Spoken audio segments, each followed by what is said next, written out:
Welcome back to Rob Does Pokemon, everyone. I hope you guys are doing well. I have two very, very, very special guests with me tonight.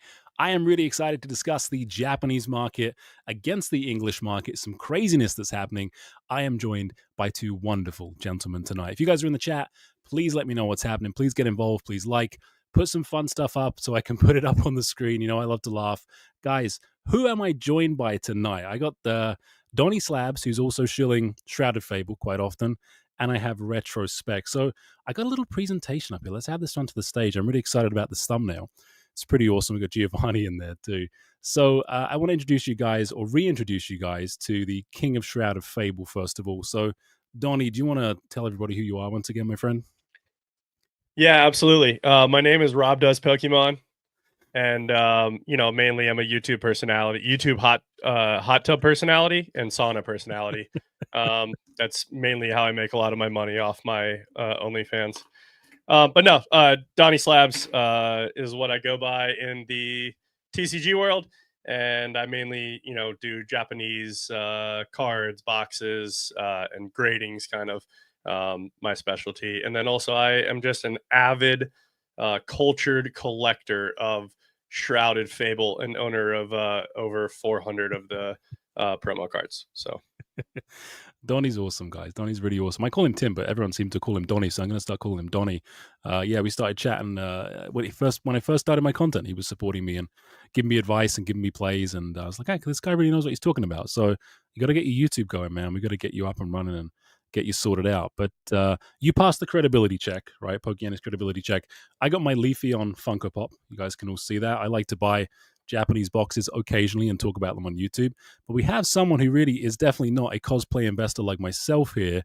We have the wonderful Retrospects. My friend, would you mind introducing yourself to everybody? You've never been on the channel before. Oh man, thanks for having me on. Definitely a fan of yours for sure. And I saw that stream you were on talking about Shrouded Fable, man. That was crazy because I really like the Kingdra a lot, and I thought it was cheap at $8. But I was just like, oh man, like maybe people don't really care for Kingdra, but it's cool to see that you were right and it kind of took off because I always thought the art on that card was pretty sweet. But anyways, yeah, I'm Retrospects. I do Japanese wholesale through my Instagram, and then I recently just got a website going, retrospects.shop. But yeah, primarily focus on Japanese Pokemon for sure, but I still do English too. And then I sell like graded cards and raw cards through my eBay. But yeah, man, excited to be here. Oh, and I have a YouTube channel that I'm trying to be somewhat consistent on, but I'm not as big time as these guys. So yeah. Yeah, maybe one day we'll get there. So I see Retrospect stories every single day. He puts them up on his Instagram account, and I look at these Japanese boxes, and he's my go-to. It's him and Sneaker Dunk right now. I'm like, okay, what's happening with Japanese boxes? Oh, Retro just put up a story. Let's have a look. And there's a lot of shenanigans happening right now, my friends. There's a lot of stuff happening. So Retro's got about 10,000 items sold on eBay. Runs a lot of Japanese product. Do you mind telling us just a little bit about like how you run the business side of things for you, Retro? Like what you're, because you're a little bit different to like a Pokey or a few other guys that are out there with websites that are turning over Japanese product. Like your situation's a bit different, right? Yeah.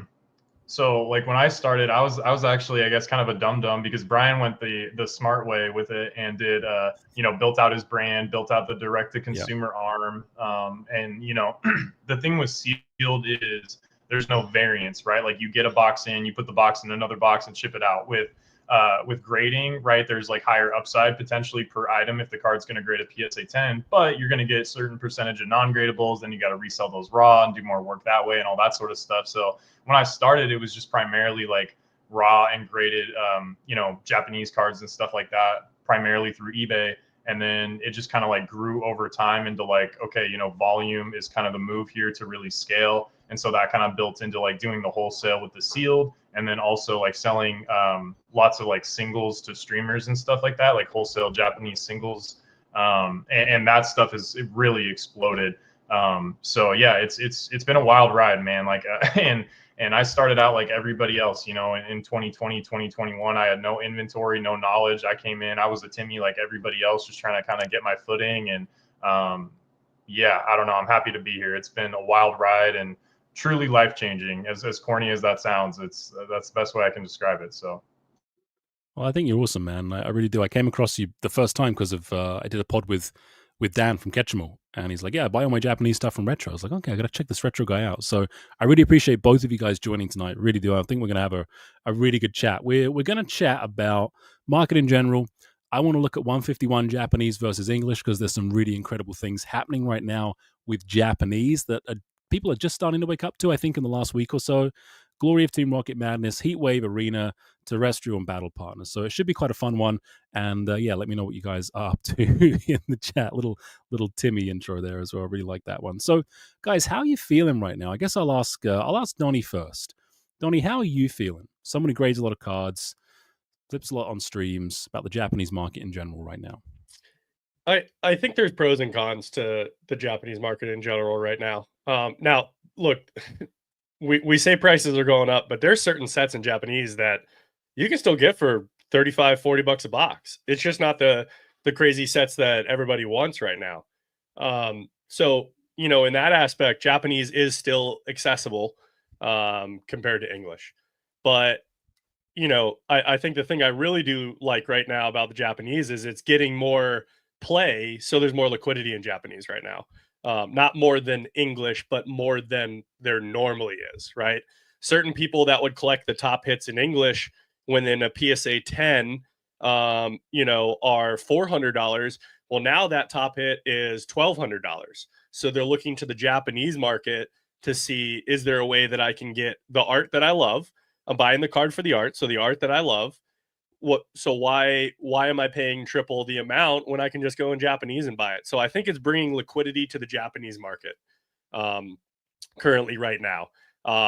So I like that aspect of it. There's a bunch that I don't like about it, and I think we'll go into that here in a little bit. But I think in terms of Japanese, it's hot just like the overall Pokemon market is, and it's hard to say that's not because of the English boxes and everything just being astronomical and through the roof.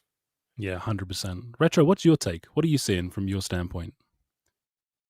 I mean, I think that definitely, like, obviously the market is hot, but I also think there's a little bit too of, I mean, it's crazy in Japan. Like, people forget that, like, it's especially in America, people are like, oh, it's all about us. It's all about us. I want my product now kind of thing. But they forget that people in Japan are struggling to get product as well. And that people in Japan are obviously like huge fans of Japanese Pokemon cards, and they want to get stuff to open and collect too, right? So it's not just this like, oh, it's this big, like conspiracy to make stuff expensive for Americans. Like that's not the case. I mean, just to be completely transparent, for a while there, I was buying Super Electric Breaker off of Japanese Pokemon Center because it was cheaper than buying it from even like my suppliers. And same thing for them, like they can't find it cheap anymore, right? And so like there's very few sets left on Japanese Pokemon Center, and most of them are it's like the Cyber Judge stuff and Wild Force and like still pretty good sets, but not stuff that's like people are primarily focused on.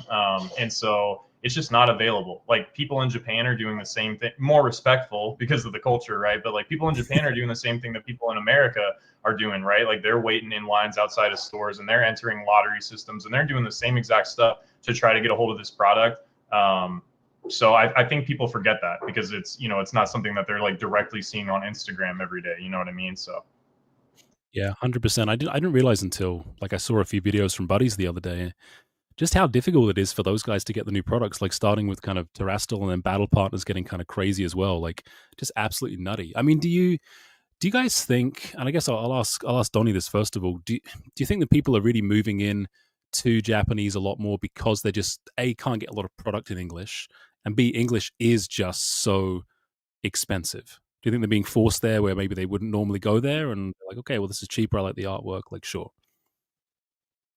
I'm kind of conflicted because I think it's both. I think people are moving there when they see sets like Prismatic that they just cannot get at all, right? Or it's $150 in ETB, so I'll go buy a Tearastal box for 90 and be guaranteed an SAR and guaranteed 3 Pokeballs with a chance at a Master Ball. But I think the biggest thing here is the issue is being caused by different people on different sides, right? So on the English side, it's Pokemon Center's problem, or Pokemon's problem, right? They're not printing enough, right? When in Japanese, in my opinion, they are printing enough of certain sets, right? And they are really good with their reprints. It may take them a month or two to really crash a reprint, but I mean, you see some sets that last year just tanked, right? We were talking about 151. That very first reprint went from 200 down to like $50, right? But it's in English for a new set as a normal consumer, I have a chance to buy at MSRP. Now, it's a small chance, right? I got to be in Poke Notifies Discord.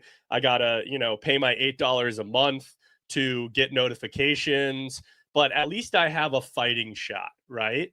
Where in Japanese, other than going on Pokemon Center, having a proxy address, things that the normal person that will not be able to do, I don't really have a shot to ever buy at MSRP, right? Because that market is controlled by the middlemen.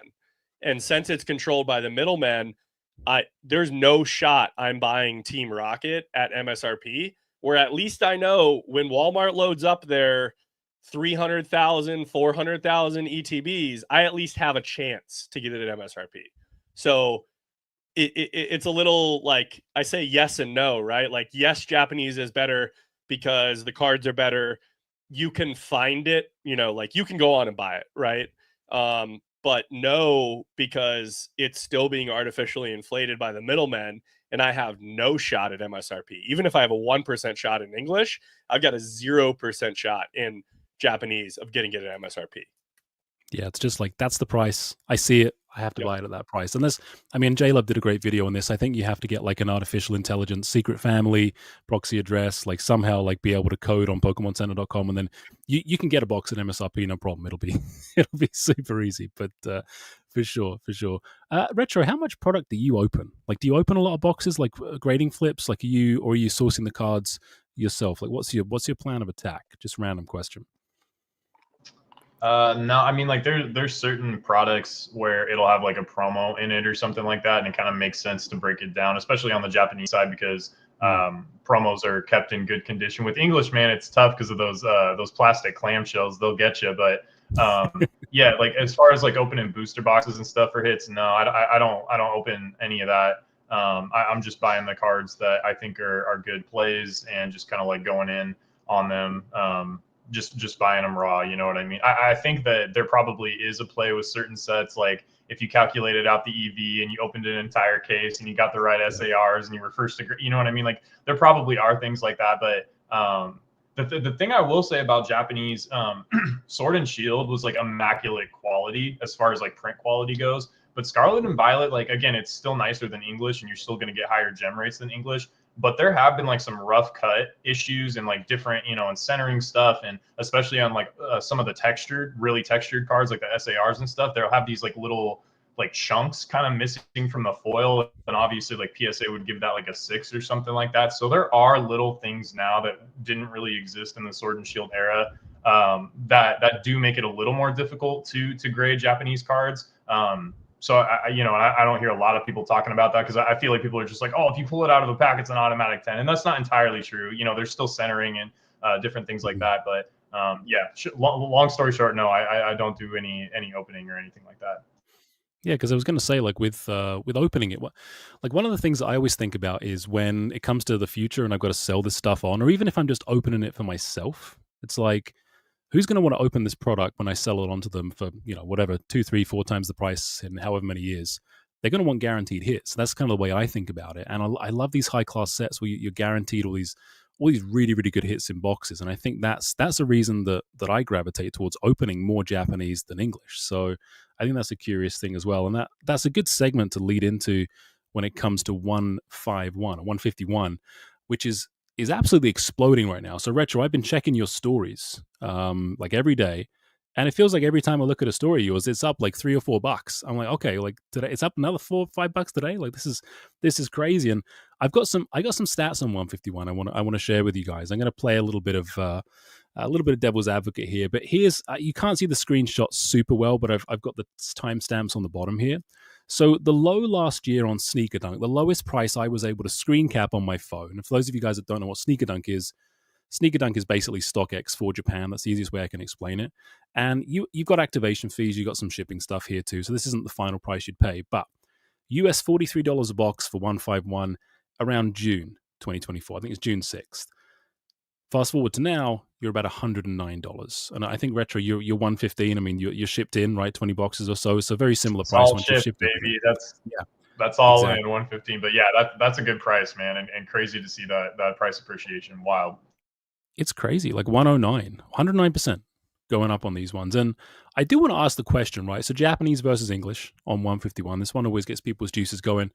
For the record, I love them both. I really do. I like the English version. I like the Japanese version. I've ripped more English than I have Japanese because I master set it in English. But you can see here, like it's pretty like one sided. Like PC ETBs 313% for English, the regular ETB 239% appreciation on this one TCG Player Market. UPCs 269%. I'm not going to do the Zapdos binder collections and all that stuff. We got booster bundles as well, up 72%. And I think booster bundles, it's widely accepted in English, are the product which has had the most extensive reprints and most extensive availability in US and Canada, at least. That's what I can speak to. So I want to get your opinions here, guys. So, not financial advice, very much a crystal ball question, right? Like looking into your crystal balls. Which do we think is going to be the better play moving forward? Which one's going to have the bigger game when we look at it this time next year? And Retro, I'm going to ask you this one first. I'm going to put you on the spot here, man. Like, what do you think in Japanese or English outperforming one or the other?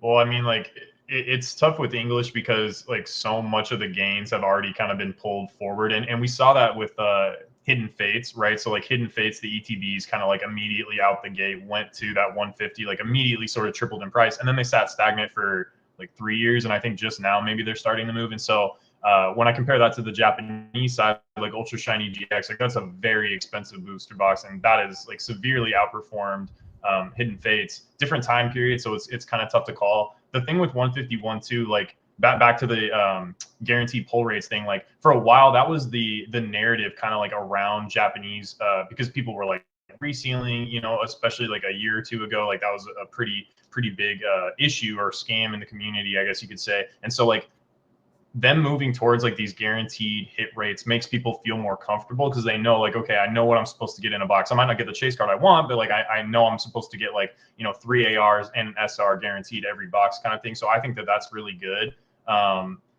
But like they slammed it with a lot of product, whereas it didn't really feel like that. Like I know everybody's like, oh, there was a ton in Costco, but when you think about it, it's like, dude, even the Blooming Waters. I mean, this product is massive, and there's what, like 16 packs in it. So like that the access to even just booster packs is more difficult in English than it is in Japanese, right? Like you can get an entire box, like that's the only product they have. With English, you have to like find a booster bundle, or you have to buy some like poster collection with a bunch of fluff you don't want just to get the packs. And then that creates this sort of buffer built in that makes the pack price more expensive. With Japanese, you're just ripping the box to get the packs, right? There's not all this other stuff that Pokemon is trying to like price in on you, if that makes sense. Kind of going all over the place here, but like I could see PC ETBs being like one of those things that just kind of does really well over time and like severely outperforms. And it's part of that too is because it's difficult to get. Like it's not easy for somebody to establish a large position in PC ETB. So like even if we hit these big gap ups, right? Like let's say it moves up another 20%. There's like no one person has 500 of them probably, right? So it's difficult to create like an immense amount of selling pressure. Like who is going to dump? There's no one's sitting there with 500. So that kind of like that lack of aggressive selling pressure, I feel like could make these things like difficult to kind of like suppress as far as price appreciation goes in the future. But yeah, hopefully that made some sense. Sorry, it was kind of all over the place, but. No, 100%. Yeah, no, I completely agree. Like scarcity of the PC ETBs is really what's. I think people have woken up to that as well in the last like 4 months. They've been like, oh wow, these PC ETBs are actually really good, like en masse, right? Lots of people were saying they were a good play, but people are like, okay, we should really go after these. And the scarcity is like that's a really good point. No, there's not going to be selling pressure because no one has well, maybe there are people that do, but no one has like that big of a position to just dump everything all of a sudden. Donny, what's your standpoint on this? You think English is going to beat out Japanese in the next little bit? Like, what's your standpoint? I mean, first off, that's a fantastic point by Retro about the supply, right? Like if you have 1,000 booster boxes, 500 booster boxes, you could sell 50 off and it doesn't feel like you're really like putting a dent in it. But most people, I mean, even if after it drops, you go on and you buy cases on eBay, how many cases are you truly going to be able to get of these Pokemon Center ETBs? So I guess your fate is a lot less in the hands of one person and more in the hands of the overall market. And most people that have four, they don't want to open that case just to sell one. So they're either going to sell the full case or they're not going to sell it at all. So that's a great point. I mean, I think at the end of the day, the only reason this is even a discussion is because of Master Balls in 151 in Japanese. Because if not, I would side with English all day, every day. Just because I believe that the market for people that are going to spend a lot of money on a box are going to want to buy that English box. Because the English really has that like super nostalgia factor because you can read the names. So let's say someone is just now getting back into it. The first thing they're going to want to do is pull English 151.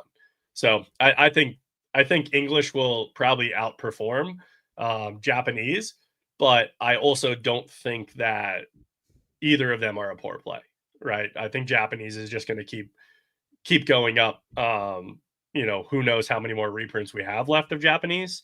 They have been doing it pretty aggressively, but just like we talked about on the last show, that doesn't matter to price anymore. Like reprints on sets like that don't matter to the overall price. It may drop $5-6 and then go right back up because these wholesalers that control the market would rather just sit on that product, especially now. We're talking a year. They were cool sitting on it a year ago.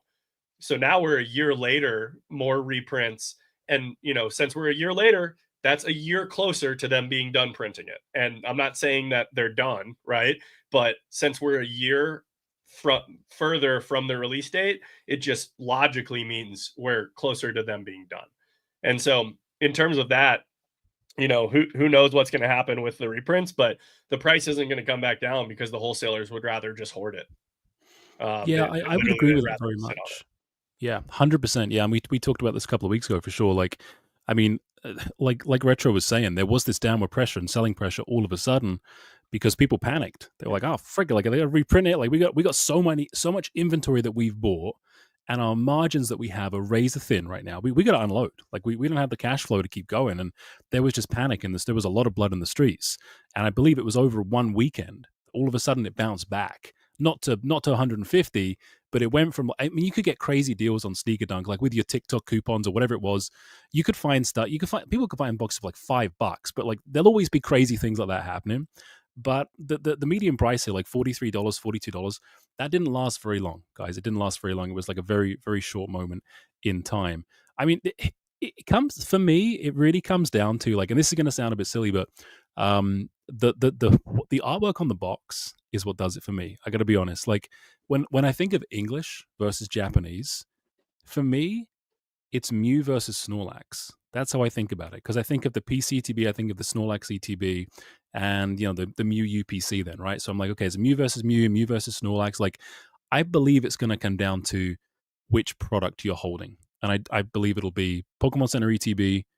After that, you'll have Japanese boxes, and then it'll be kind of everything else underneath that. That's my feeling of how it will go because of their exclusivity. So, but I'm excited to see how it pans out. I think it's a gorgeous set. It's brought a lot of people back into the hobby, and I'm really happy that everybody is here, which is the main thing. Let's move on to Team Rocket. Really oh, sorry, go on, Retro. Hold on, yeah, really quick. Sure. Can I ask you guys a question really quick before? Yeah, sure. Off this sort of like same sort of idea, what do you guys think about like the prismatic Tearastal comparison? Where are you guys on that as far as maybe like appreciation, singles cards? Like what are you guys' opinions on that? Yeah, Donny, you field this one first, man. I got to think about my answer. I mean, I think that you're going to see more reprints of Tearastal than you're going to see reprints of prismatic. Because first of all, I think Pokemon is lying. When they said that we're gonna like really crank up the printers in English. Like I just think that they're full of shit.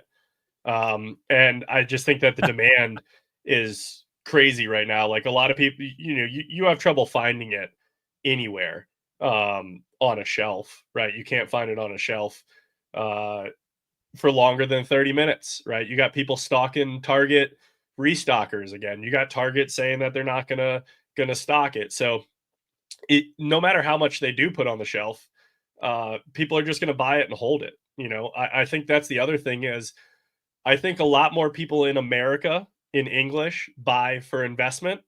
I don't think the Japanese buy as much for investment in terms of like your normal person, right? But we got tons of people here in America buying and not opening for investment. So, I think Tearastal is going to keep getting more reprints than Prismatic will, which is what I think is going to keep the price of Prismatic or of Tearastal, in this same range it is right now, and not another 2x. Yeah, I would agree with that, and I think like a lot of people are saying this in the chat too, but there's already a big gap between like what MSRP is and what everything's going at right now. I mean, you basically see him like Brian put up a video a day ago, 2 days ago, talking about this. Like distro is $95 US for an ETB of Prismatic, which is what like two times MSRP, something like that, or it's close to. Whereas Tearastal is going at 1.5x MSRP, right? Like I think some. What are you at on Tearastal right now? Retro? I haven't. I think like 85. Well, and to your point about Brian too, what's even crazier is that is like 3x regular distro price. Like normally they're charging people like 30 to $35 for ETB. So 95 from distro is crazy, guys. Like that's wild. Yeah, no, thanks for helping me on the math there, because I was thinking of retail. You're right. So you're going to be buying it at like 10% over 3 times X at least distro, whereas you can buy Tearastal right now out of Japan for, let's say, like double MSRP, right? Let's just call it double MSRP. So it's got a way to go before it catches up to the hype too. Donny's point about it being printed into oblivion in Japan, I think, is valid. I look at entry point though. Like I'd much like if you're thinking and you got to also think about what your time frame is and risk tolerances and all that fun stuff. But we're in a risk on investment in Pokemon cards anyway. So if you're buying it at the low point, once the reprints have come out, once Rocket's out, once whatever we've got after Rocket comes, and people are all hot and bothered about that, you might see a shiny treasure situation with Tearastal. And shiny treasure, guys, was what is it, $23 a box at one point? Oh, I'd love that. Like, can we go back to that? Like, I think I was ripping on stream for like 36 to 38, right? And you're talking like 13% whatnot fees, all of that.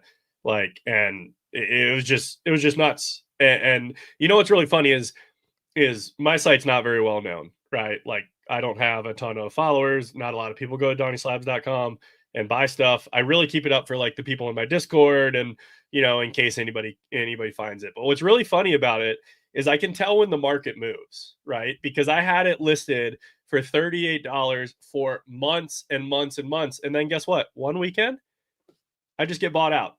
30 boxes, 7 different people that I've never heard of before. They're like, oh shit, Donny has it for way cheaper because, the market moved that weekend and I didn't pay attention because I just don't, right? Like I think, okay, cool. If people buy it out, I was offering it that price, so I'm happy with it going out at that price. So why do I care, right? Like I'm not adjusting my prices every single day. But it's funny because I can always tell what's moving next by what cheap box that some random people buy out from me because they Google, so-and-so box. I'm the cheapest on there that they find on Google. And then they just buy it out. Like some dude bought 20 boxes of Shrinkless 151 from me like yesterday and just like completely bought me out because I had them at like $87, right? Which like Shrinkless at 87 is great now. Shrinkless at 87 2.5, 3 months ago was just normal. So it's just kind of funny, how I can see when the market moves because my underpriced boxes just will take off and get bought out all of a sudden. It's kind of I would argue though, man, like Shiny Treasure had no business being that cheap. Like look, there was a lot of supply. But it's a good set, dude. We got like there's a baby shiny Pikachu, a Gardevoir, Charizard, and Mewtwo. Like, come on, dog. Like for $30, like that's a good rip. That's a good rip, man. So I don't know. Like not trying to chill, but like it's a good set, guys. Like, I don't know. Yeah, I like it too. I think it was a perfect storm, right? It was right after the hype, the Japanese hype had kind of like dissipated. and all of a sudden they were just like, okay, well, we're just going to print a bunch of it, and then we're just not going to stop. Like, I feel like every reprint banner I saw from a Japanese wholesaler was, oh yeah, Shiny Treasure's getting reprinted this week too. Like, it was crazy, but it's a nice set, and it's climbing. I mean, if you'd bought boxes as an investment vehicle at $23, I mean, what are they, 43, $50, something like that right now? Like, that's not too shabby either. So high class sets, guys, guaranteed hits. And to come back to Prismatic and just give my take on that again, if it does materialize, I mean, pull rates seem to be really bad, and people are unhappy about that for the most part, which is its own separate subject, and whether you agree with that or not. But I'd much rather open a box of Tearastal Festival, knowing full well I'm going to get the SAR card in there, guaranteed in one of those packs, and it's going to be a blast to open. Like, I opened a bunch of it with my daughter, like, she loved it, she's 5. Than one of these freaking ETBs that has fuck all in it. Like, that's just how I feel. And if I can get it somewhere around $45 to $55 again, which I think there's a world in which that does happen, I'd be very happy with that. Just saying that. It just depends on the size of the scratcher that you're trying to scratch, right? Like, did you go to the gas station, you buy the $5 scratch off with a top hit of $50, or did you buy the $25 scratch off with a top hit of $1,000, right? Mm-hmm. Like that's the difference, right? Like, because if all you care about is the art, you're opening Japanese all day, right? But like with the English, you know, like you're a lot of them are going for that value, right? You want that big hit, and then you know, just to address this this comment right here is, I have no problem with shrinkless when I get it from the correct person, which is my wholesalers in Japan, right? The ones that I feel like I trust, right? And we've had no problem with our shrinkless from there. We've opened God packs and you know, Charizards and everything off shrinkless on, you know, on stream all the time. It's, as long as you're buying it from someone that you trust, shrinkless is just fine. It's just it's in my opinion a superior product if you're just going to rip it, right? As long as you're buying it from someone that you know have done tons of business with, and you know, and it's legit product. Because why would you pay $15 more for a shrink that you're just going to cut off, you know, like they do at the store? You're going to cut it off to rip it. And so, yeah, that's why, you know, shrinkless, I feel like, is the way to go if you're going to rip, as long as you're getting it from a reputable source. Yeah. Just to clarify for anyone that's driving or watching this after the fact, the question was, what's the deal with shrinkless? Why would anyone buy shrinkless? So that's what Donny was addressing on that one. And it's not 3:17 a.m. for me. I am English originally, but I live in Canada. It's currently 10:19 p.m. for me. It's the magic hour. My kids are asleep. My wife is not bothering me for anything. And I can do my content and stuff, which is Are really you good. are you a grime fan? Do you like grime? Crime? Grime. No, grime, not crime. I hope you wouldn't like crime. Grime, like, Well, are you from the UK? Like, did What you is listen to grime? like Wiley and Skepta and Frisco? You never listened to that stuff growing up? I'm It's really like grunge sorry, rap, man. right? I used to listen It's to like the UK. Jam. Okay, my bad. I didn't mean to. I'm sorry. derail Yeah, I'm really bad at music. Yeah, like well, I'm not. I've really good taste, I think, but I have no idea who those people are. I'm really sorry. Okay, yeah, no worries. He's not cultured enough to be in on that grime. I'm sorry, guys. Yeah, I like Paul Weller. Okay, add to the stage. Let's get this get this back. All right, so let's talk about Rocket. Let's talk about Glory of Team Rocket. So, prices were released or have been like mooted about, like somewhere around 300,000 in a box. Okay, sorry, which is crazy. Have you got any order pricing already retro up for Team Rocket cases? Are you dabbling in that yet? Yeah, so like I recently put out a video kind of talking about like different prices, because like Heatwave, the info for Heatwave dropped and all that stuff. And I'm kind of taking a page out of Brian's book a little bit. I don't want people to get wrecked. Like Brian obviously like is doing primarily like direct to consumer, but for me, like a lot of the people that I'm selling to are LGSs or streamers or like businesses, right? And so like I want them to be profitable. Like I want them to make money. I do not feel good if a box drops 10%, 20% after release. Like I feel guilty. Like I can't control the market, obviously, but like it does not make me feel good if I sell you a box for 60 and it goes to 50 over the weekend, right? And so kind of negate that as much as possible, what I'm trying to do is offer pre-order basically the Sunday or Monday before release. So set usually drops on like a Friday. So I feel like Sunday or Monday gives like a week lead time so people can still get like orders in and stuff like that. But I feel like it'll kind of cut down a little bit on the volatility. Whereas like if you order like 2-3 months out and you pay, I mean, dude, some of the prices that I've been quoted on like cases and stuff are crazy. And then the other thing too is like, I want to make sure that like people get their product, right? You know, and I've had people that, the people I work with are stress tested, I guess is the best way to explain it. Like just to put it into perspective, I was fulfilling boxes to like local stores, like literally like getting them shipped to me and then bringing them into the store in the state that I live in. I was fulfilling Tearastal at $47 a box when it was like 85, 90 on eBay and like 100 plus on whatnot. And if that was like some other Japanese seller that I'm not like familiar with or like don't have a really good relationship with, they could have rug pulled me. And that's not an insignificant amount of money, right? I mean, you're talking about like hundreds and hundreds of boxes, a $40 differential on market price. We're talking like, you know, 5 figures here, like not an insignificant amount of money. So I don't want to be in that position. I don't want to ever put anybody in that position, and I'm not into like taking interest-free loans from people. So if you disagree with that, or like you really need to have the pre-order locked in now, I understand, but I'm not your guy. A week before is how I'm going to handle it until the market cools off. I don't know. I'd be interested to hear what you guys think about that, but I just feel like that's the best way I can do it moving forward. So. Yeah, I think it's really tricky because there's the FOMO side of things, right? I mean, if you're looking at it from the perspective of a business owner or a rip and shipper, right? Like, if it's 300,000 a case now, what if there's some crazy reveals and all of a sudden you're at 400,000 in a case? And now it's like, man, like what? I wish I'd ordered it sooner. Like it's that classic, you know, FOMO situation. I mean, what? How are you thinking for this one, Donny? Like when in your rip and ships and stuff, like, are you worried about the price increasing so much, or are you just like, hey, whatever it is, I'll just add my 10% or whatever of my fees, and we'll go from there. Like, how are you approaching it? No, I don't even add that. I just won't touch it. We didn't open Battle Partners till 10 days post launch. I'm just not doing it. This is not my full-time job. I do not rely on this for a living. So I'm not putting myself in that position to whether the price, you know, I pre-order it now and the price drops, or I pre-order it now and the price goes way up. Congratulations. Awesome.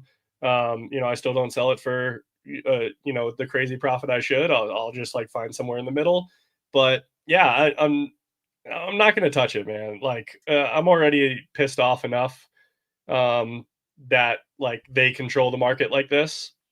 You know, we're looking at $180 like, you know, pre-orders right now, like per box for Rocket at some of these places. And so there's so much money flying around this hobby right now that it's going to sell. And, you know, I'm sure price is going to go up, but you know, like I said, it's not my job.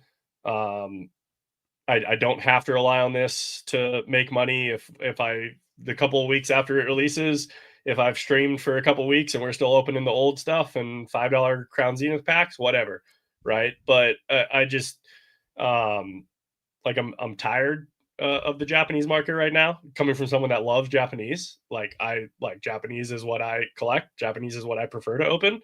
But you know, like I said earlier, I'm a little tired of it because I have no shot to get it at MSRP when in English, you know, we're ripping 5 packs for $45 in Prismatic, right? Like because I bought it at MSRP. So I'm able to, you know, make a couple bucks back and still offer it cheaper than everybody else. I can't do that in Japanese. I can't buy it at MSRP and offer it cheaper than everybody else because I'm buying it at a very high inflated price from the middleman. And so I can't offer it cheaper than anybody else. So at least with the English, I can buy it and then choose to not make as much money on it and have it for my people to rip. You know, I think for my people in my Discord, I would probably just say, hey, here's what, if you guys want me to pre-order it, I'll pre-order it. Like, I'm not going to pre-order it for a profit. I'm only ordering exactly what you guys tell me you want. But, you know, I just hope that they reprint this one into the ground too, because at least Pokemon Japanese has showed that they know how to reprint, right? English hasn't shown that since Sea and Sky collection. It's been a couple years since they've shown they know how to do reprints, but Japanese, they know how to do reprints. So I'm just hoping that it, gets reprinted a ton. And then, hey, we may be opening sub $100 boxes, sub $75 boxes when the bear market hits in a couple years, or a year and a half or 2 years. Yeah, it's coming. It's coming too, guys. It is. It is. It's cyclical. It's very cyclical. And just a quick to address the chat here. So I'm really grateful for everybody that's joining. Really appreciate it. Make sure that you're subscribing to all of us, and if you're popping in, that really means a lot to me. I just want to talk about this rip and ship thing. I know there's some animosity in the chat here. So, look, there's always going to be good and bad elements in any hobby, in any walk of life. And there's people that do good things, and there's people that do things that others would perceive as bad or that are just flat out asshole moves. And there's been some of that recently that's been heavily publicized. There are a ton of really good rip and shippers, right? If we don't like the prices a rip and shipper is paying, you don't have to buy from them. That's totally fine. There's an element of community. There's an element of business there. And people want to get together and pay what they want to do for a pack. That's totally fine with me. So I'm just really grateful for the community we have here, and just want to say thank you very much for that. But I do. So the pack art too. Somebody asked me about that. But yeah, I made it with an image I found, and then I put the Clayburst logo on it. So that says Clayburst on it, or whatever it is in Japanese. But that's what that is. But it looks pretty cool. I wish that was. It's incredible. You did a great. You should work for Pokemon. Like, that is an incredible pack art. Like, I thought that was the pack art. And I was like, I literally said to myself, man, I'm going to grade like 25 of these packs. Like, this pack is going to look sick in a slab. If it's just like a plain black pack with the red R, dog. Oh my God. Don't even get me started, man. I said that we needed the black ETB with the red R, and they're not doing it. It's not even a standalone rocket set. So they're not doing it. They screwed up my dream. And so maybe you know what I'm probably going to do is I'm going to make my own. I'm going to make my own matte black box with a shiny red R and just put it behind me and just get a bunch of people with FOMO thinking I have the Team Rocket box. It'll probably be like Gita with a bit off or whatever on the front. He's on there really bad. Like, oh great, this is what we got on this one. Nothing against Gita. No, and I'm not a graphic designer. No, this is someone else's artwork. I just Googled it and found it. You can find it pretty easily. Giovanni Team Rocket artwork. It's someone made it with AI, I think. Or anyway, that's it. It looks good, I think. But what I wanted to ask you guys is, so now we know that it's going to be like Rivals Destin or Destin Rivals or whatever in English. We're assuming we're not going to get the big R on the black ETB and booster box. Does that drive the FOMO and the premium up on, or the excitement on the Team Rocket set in Japanese even more? Like, what do you think of that, Retro?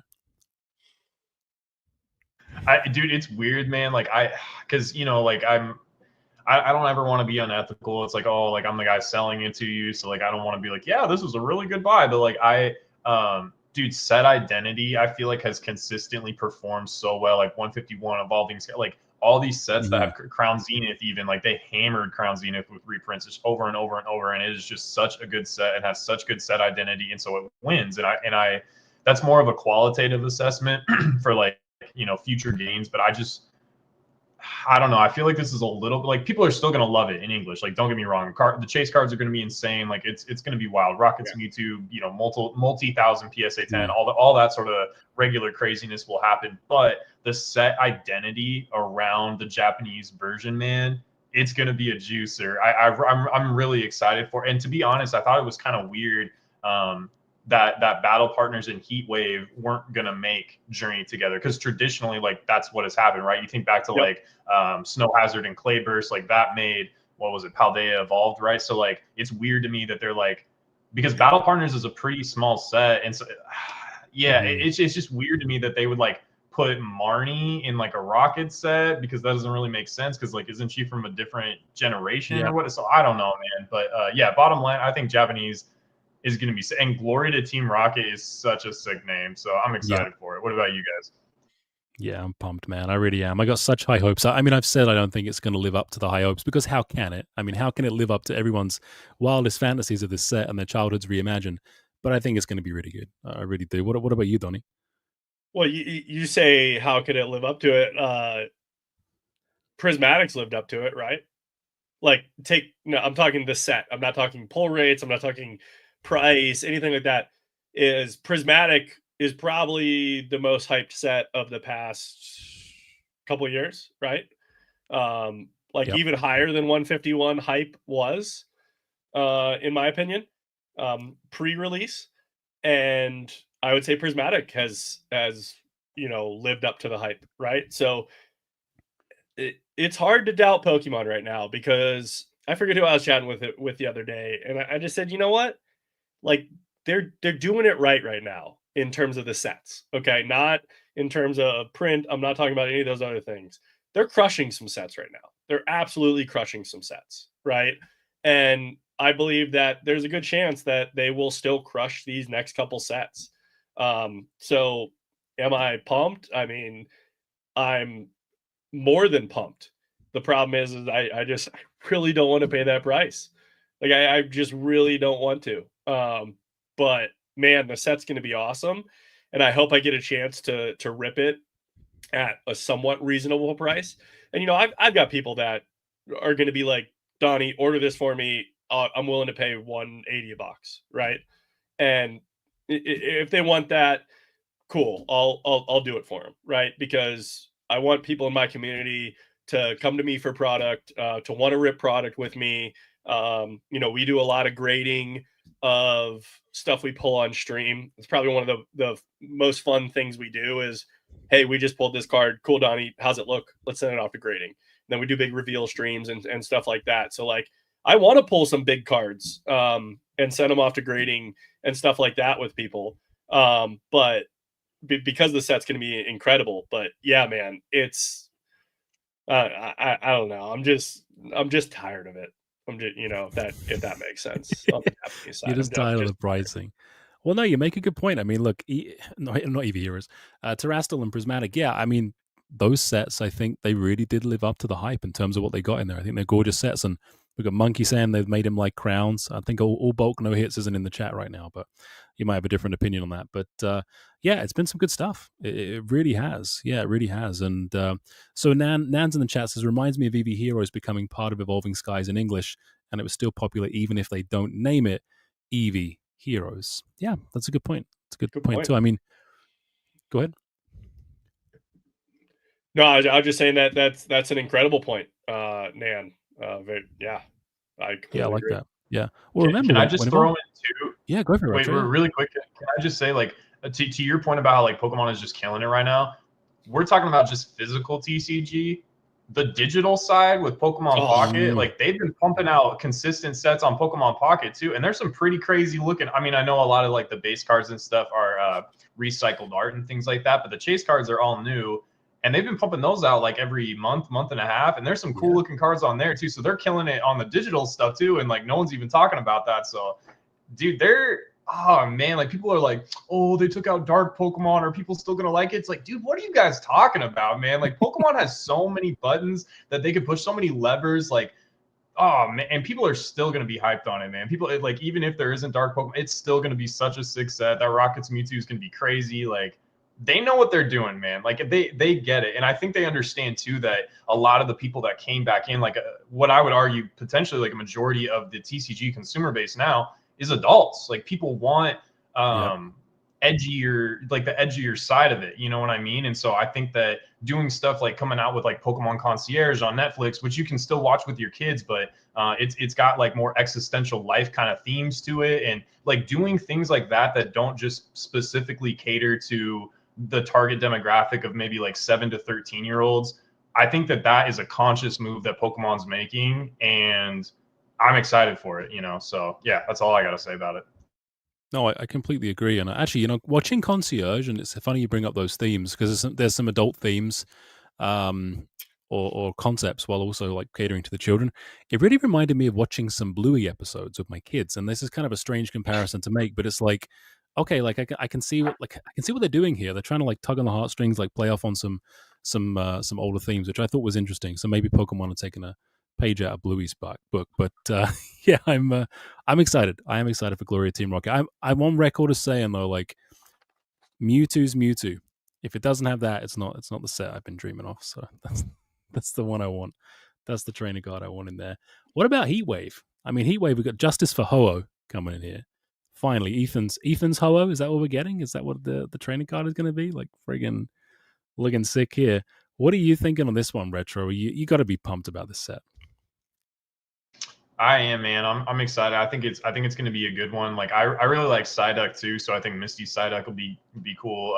Misty's Gyarados, like we haven't got like a really nice Gyarados chase card. And if you look back to like XY and stuff, like there is some crazy Gyarados arts and stuff, like shiny full arts and all that sort of stuff. So Gyarados really popular Pokemon, so I think that'll be good. But yeah, man, like Ho-Oh, sorry, Ho-Oh got kind of shafted a little bit with the Silver Tempest thing, man. Like they went with the full Lugia set, and it's just like, dog, like you got to have both in there, man. Like you got to have that 1-2 punch. So I'm excited for that. And like Pichu also, I think, is another one of those like slept on Pokemon. Like a lot of vintage Pichu cards are super expensive in PSA 10. So it's got that like Pikachu vibe to it, but it's like extra cute. You know what I mean? So like, and there's not a ton of Pichu cards out there. So similar to Rayquaza, like people that collect that Pokemon, like there's a lot of money moving into specific or a limited amount of cards, if that makes sense, rather than being spread out across like hundreds and hundreds of options to collect. So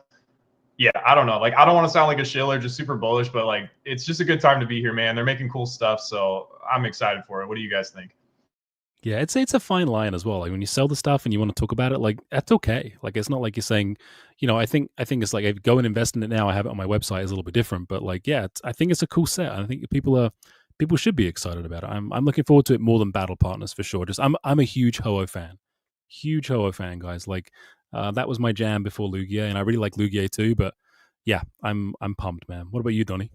I I think everybody that dislikes these high prices and hard to get product and stuff like that wants these sets to be bad.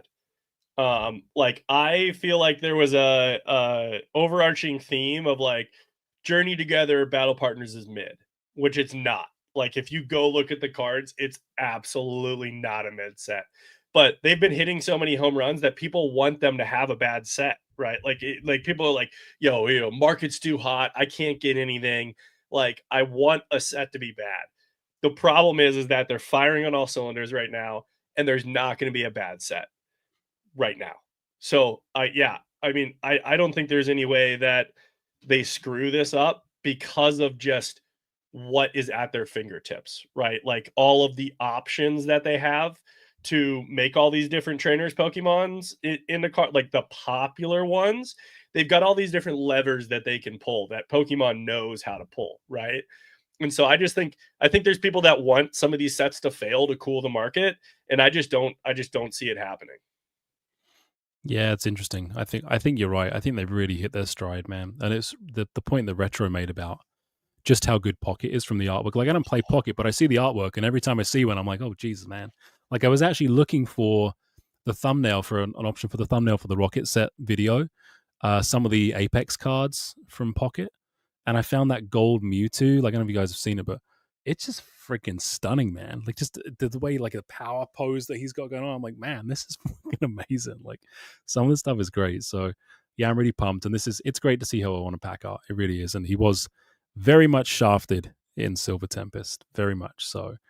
Battle Partners.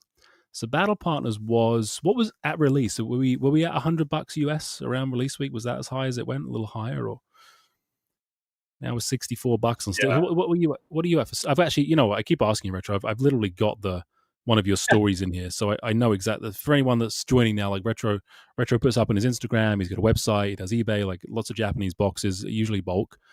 So you're at 60. Yeah, you're banging on what Sneaker Dunk's at almost with shipping, right? So they're probably a little bit higher. What's the outlook for this one? Are we going to see it get as low as your Crimson Haze, all that stuff, or is this kind of going to join Supercharged Breaker as being like okay, $62-$64 a box? I'm probably a little different than Retro. I think Retro definitely gets better prices than me because of the volume that he's buying at. But when the big reprint was first announced, you saw a bunch of different stores dropping their price. I put mine down to $79.99. Ships out, this weekend, Monday, right?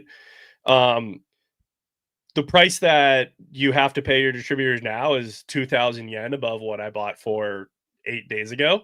So, you know, that reprint got gobbled up, just like all these other reprints get gobbled up. So there was an opportunity to, you know, buy for $10, $15 cheaper a box. And now it's almost back at, you know, where we were buying earlier. So, yeah, I mean, Retro, I think you can probably speak a little bit more, you know, to like what the full like bulk prices are, because you're definitely buying more than I am. But I mean, I saw that quick little dip, and then, you know, just right back up once they were done selling what they needed to sell. They said, "All right, cool, prices back up." Yeah, it's funny, man. Like I have a few people that buy for me, like a couple stores and like a couple guys that I don't know if they're just whales or they're investing or what, but I swear these people time the bottom perfectly every single Mhm. time. And I'm like, dude, like what what secret sauce do you have? Like how do you do this? But with battle partners, dude, to be completely transparent, I thought it's cool. Like I really like the colors on like the Hops Zacian and stuff like that. And the Lily and Iono cards are cool, but I've been burned before. I've felt the pain, and like I've seen what happened with Clayburst last time, and I thought, to be completely honest, like I thought this was just going to be a one-to-one rehashing basically of Clayburst, where it came out the gate, it was super expensive. Iona was like $800 in a PSA 10 or something crazy like that. And it's popular on the Japanese side because Japanese people obviously like really enjoy collecting trainers and stuff like that, but not so much on the English side of things. And so I was like, yeah, the Japanese people are gonna like it, but once enough supply hits, if a waifu, if multiple waifus are kind of like the main chase, then is it really gonna hold? And it's held like stronger than I thought it would. To be completely like, the singles are expensive, dude. Like the Lily card is like I think $400 raw. Yeah. Like, you know, and people are buying it, man. So like that's like it's not like I thought it was a mid set. I was just like it's okay, like it looks pretty good, but again, like it's so trainer heavy that I did not expect the English side of the market to be, you know, paying these high prices on it. But dude, they're buying it. Like people love it. So if this is doing good, I can only imagine what Heatwave Arena is going to do, because people in English like will pay for like Misty and Gyarados and side. I mean, like the Starmie V from it's Astral Radiance, I think in English, like that's an expensive card, you know. So imagine what's going to happen when you've got like Ho-Oh, Pichu, Psyduck, Gyarados in the same Yep. set, and like that's going to be kind of nuts, I think. So yeah, man, I don't know. I can't call it anymore. I didn't even think Battle was going to do as good as it's doing. And dude, Battle's cool, but like Super Electric Breaker, like people have been wanting to chase Pikachu forever, and that's cheaper than this. That doesn't make any Yeah. sense to me. But so maybe I'm cooked. You know what I mean? Like I don't know, man. Well, that was the bizarre thing. Actually, I haven't been following Supercharge for a while. I did a video at the start of the year just on like, hey, it'll drop a little bit. Like Japanese boxes probably are a good play, but I was really shocked to see it. What is it? I can't see this very well. Is it 62 a box on your stories? Is that what it says? 68 for Battle. Oh, for Breaker. Super Electric Breaker. Oh yeah, maybe I guess it is up to 68 a box. I'm tripping. Yeah, it was all right. Same price. But even No, still, no, I personally. No, what I'm saying is that was like $90 a box, like 3 weeks ago. I swear. I was looking at it. Maybe I'm confusing it with price charting, but I know it's come down. I know it's come down a lot, and I was surprised about that, because when you look at the discrepancy between the English Pikachu and Surging Sparks and the one in Supercharge, it's like, man, like there's a huge gap in price, especially PSA 10. It's like you should just buy the Japanese one. Like you get like 3 of them for the same price. Like it's absolutely crazy. So yeah, I was surprised about that. I think there's something important to take from the current market and what's happening in the current market is, so markets don't just go up forever. Markets don't just go down forever, right? But what they do is they do this stair step, right? Where they'll go up, then they'll kind of reestablish, hey, here's the new market price in this new current market. And then, you know, does it stair step down or does it take another stair step up, right? And I think right now, when you look at the market, it's really hard to think we're not going to take another stair step up in the next couple weeks to month, with the sets that are coming out, right? And so right now, you know, there's all these YouTubers making videos like, is the market about to crash? Prices aren't skyrocketing anymore. They're kind of like stabilizing, maybe even having that healthy 10% pullback that you see in like a normal market. Mm-hmm. But the problem is that most of the people that playing in this market don't have experience playing in other markets where they see that, right? So right now they go, oh man, the price of this set that, you know, went up like crazy for 150, 200% gains in the past 2 months just dropped 10 to 15% from that all-time high. Like, you know, the sky's falling, like what's going on? Like, is the market crashing? Which no, it's just on this next stair step, right? And the market has to normalize at these individual stair steps as they climb or as they go down, right? And it has to figure out what it's going to do. And I think that right now this market is in that stair step where you're going to see, and whether it's, you know, this set or the Team Rocket set is going to cause that next stair step up, right? And that's just kind of where I feel right now. So like, yeah, maybe if Battle Partners released at the same time as Clayburst, right? And there's that like trainer chase and stuff like that.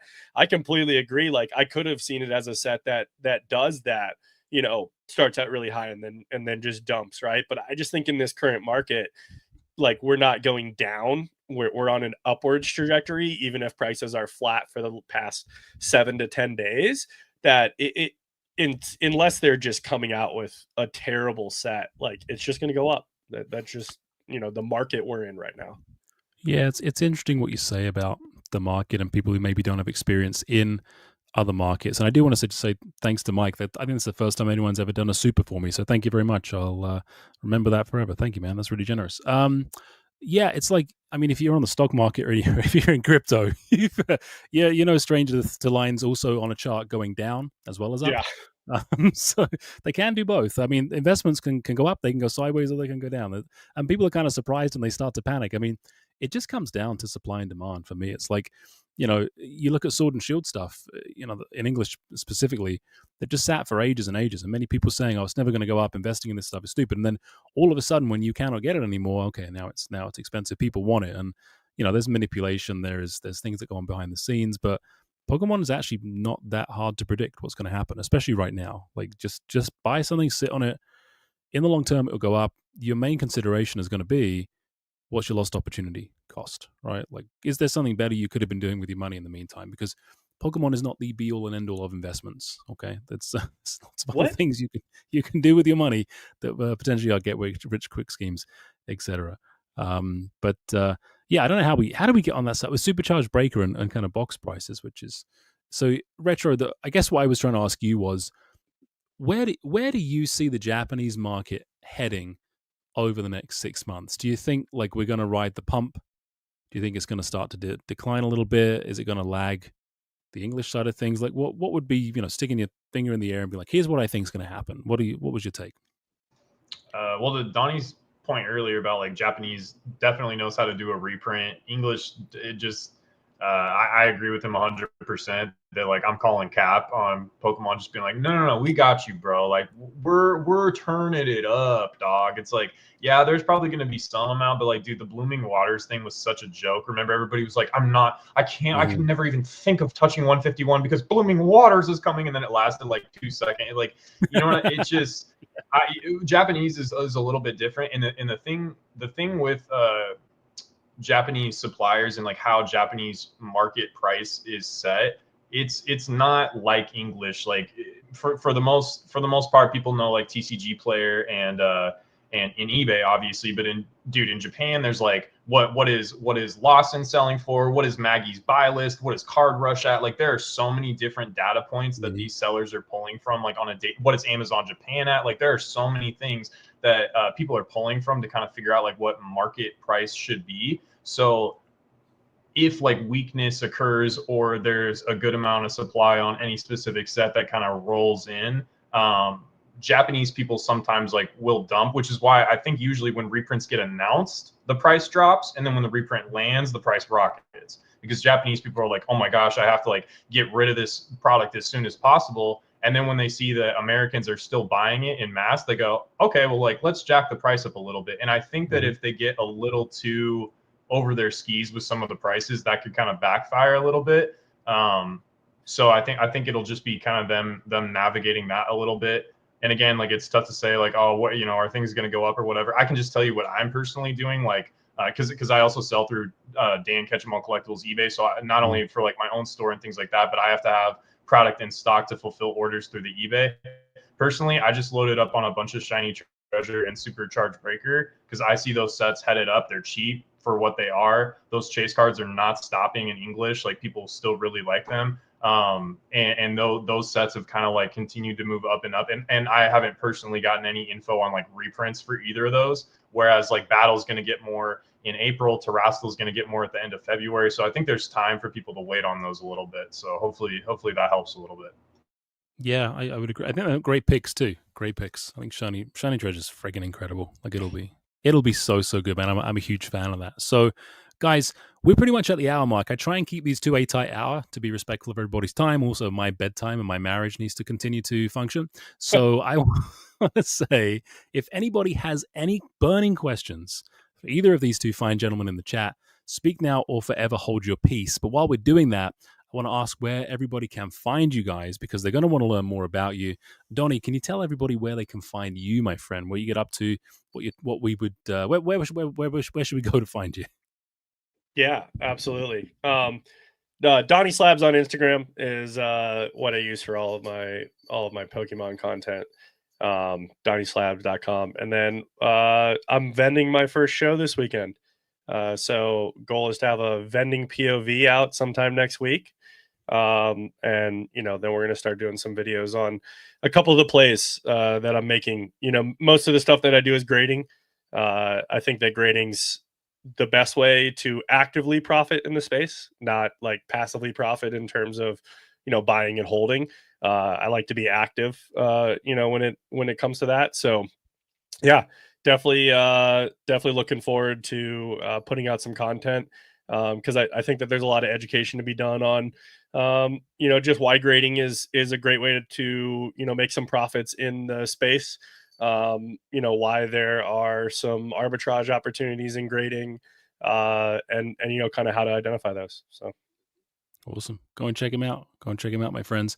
And Brian, if you're still in there, thanks for listening. Brian will be on next week, guys. Brian, I need some kind of clickbaity picture of you for the thumbnail. Angry face, shocked face, sad face. Yeah, Brian's going to be on next week.